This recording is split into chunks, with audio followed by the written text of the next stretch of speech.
Estimados colegas, les saludamos desde El Salvador, deseándoles que todo esté saliendo muy bien en estos días de mucha tribulación a nivel mundial. Bien, vamos a tratar de conversar un poco respecto a los pronósticos hidrológicos por impactos, en el cual vamos a ir abordando poco a poco cómo nosotros aquí en el país hemos ido estructurando y hemos ido poniendo en práctica este nuevo servicio, esta nueva modalidad de pronóstico.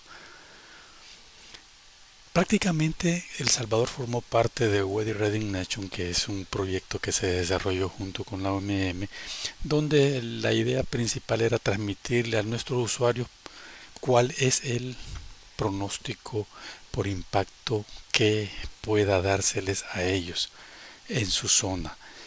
Prácticamente no solamente decirles va a llover, no va a llover, si va a llover fuerte o no, sino más que eso, ampliarle para decirle qué le puede suceder con esa lluvia que estamos esperando. Entonces, para nosotros esto poder desarrollar lo que empezó en el 2016, llegamos al 2017, 2018 y ya del 2018 para acá se empezó a poner en práctica y a poder transmitir poco a poco y dándole la información a la población. Ok, dicho eso, para esto nosotros tuvimos que haber desarrollado el conocimiento del riesgo, monitoreo y alerta, capacidad de respuesta y la diseminación y comunicación. Son cuatro componentes muy bien identificados para poder nosotros ir trabajando y poder desarrollar nuestro pronóstico por impacto. Tanto el conocimiento del riesgo requiere recolectar sistemáticamente y realizar evaluaciones. El monitoreo, desarrollar esos servicios de monitoreo constante de amenaza y alerta temprana, la capacidad que tienen las poblaciones y la comunidad de poder hacerle frente a los posibles impactos y finalmente una diseminación y comunicación a nivel nacional. Bien, entonces necesitamos saber qué es el pronóstico hidrológico. Entonces lo hemos definido es la determinación de la probabilidad de la ocurrencia de un impacto y su magnitud ante los elementos expuestos, con base en el análisis previo de la amenaza y las condiciones esperadas. Estos pronósticos basados en impacto pueden responder comúnmente a la probable ocurrencia de inundaciones, las cuales pueden ser dinámicos, es decir, que varían constantemente en los diferentes momentos.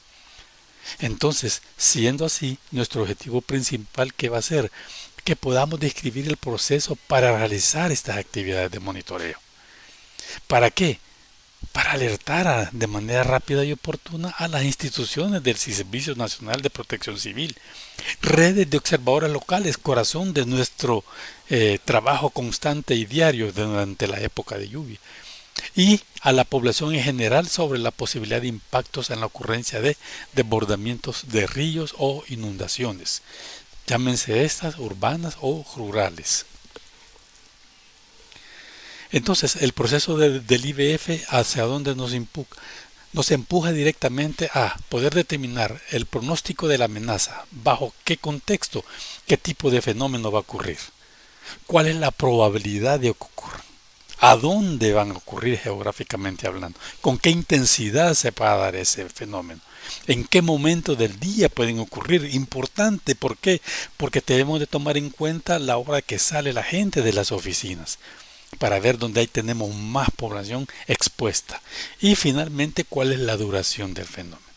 Con esto nosotros podemos determinar un buen pronóstico de amenaza, que cruzado con los datos de exposición y sus características, como por ejemplo, qué está ubicado en la zona donde nosotros estamos apuntándole que pueda darse el impacto.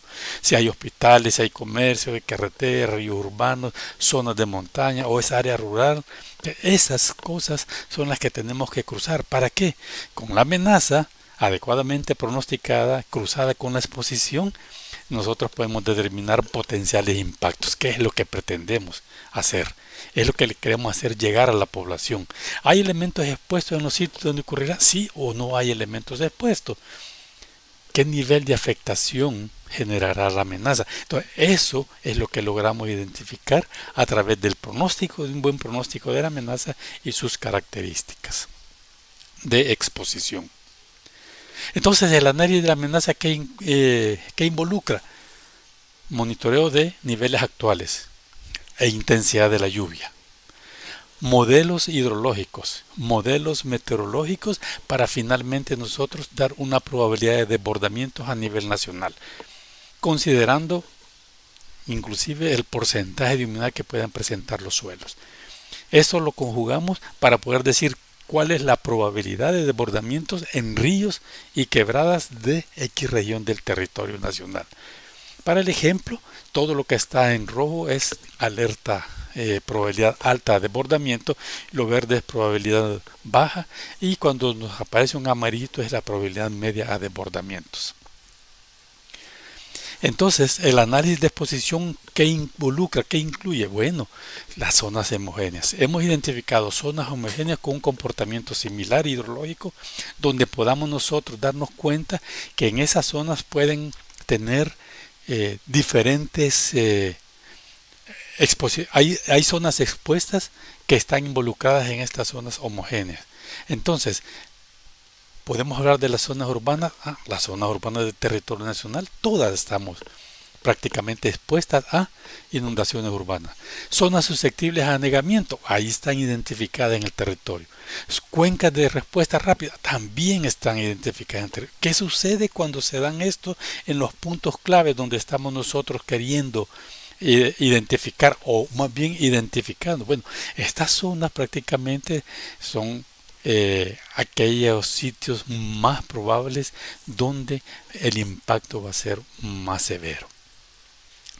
Descritas estas zonas que están a lo largo de todo el territorio nacional, donde involucra las características físicas de la cuenca, tipo y textura del suelo, tamaño y respuesta de la cuenca, así como el registro de impactos asociados a los fenómenos.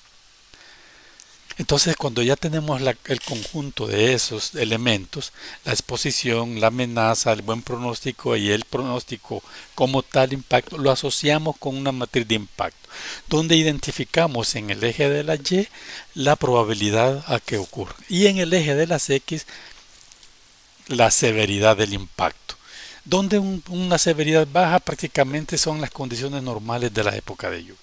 Una probabilidad de impacto medio, las afectaciones en elementos de superficie son rápidas.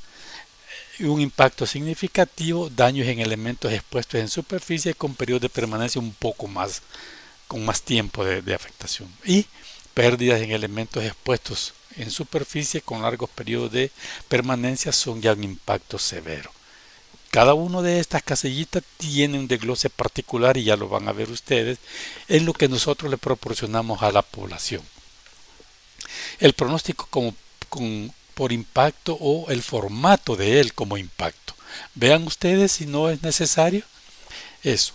Vean, ahí está identificado cada uno de ellos para poder nosotros transmitirle a la población y ellos poder saber cuál es preparación, qué es atención, qué es vigilancia en su zona, en su municipio o en su lugar de residencia. Tenemos también que distribuir la información. ¿De qué manera? Véalo usted. Lo hacemos a través de red de protección civil, red de observadores locales, que es nuestro corazoncito, a quienes les apuntamos con mayor énfasis para poder avisarles con antelación y a la población en general. Finalmente, la comunicación con la red de observadores locales, ¿por qué es importante? Actualmente nosotros tenemos 21 sistemas de alerta temprana en todo el territorio nacional.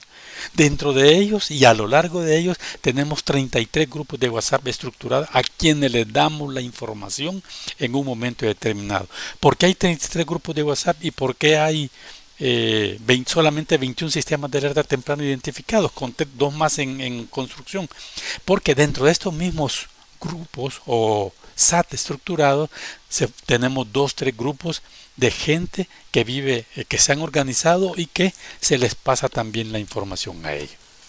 Ok, caballeros, muchísimas gracias y feliz noche.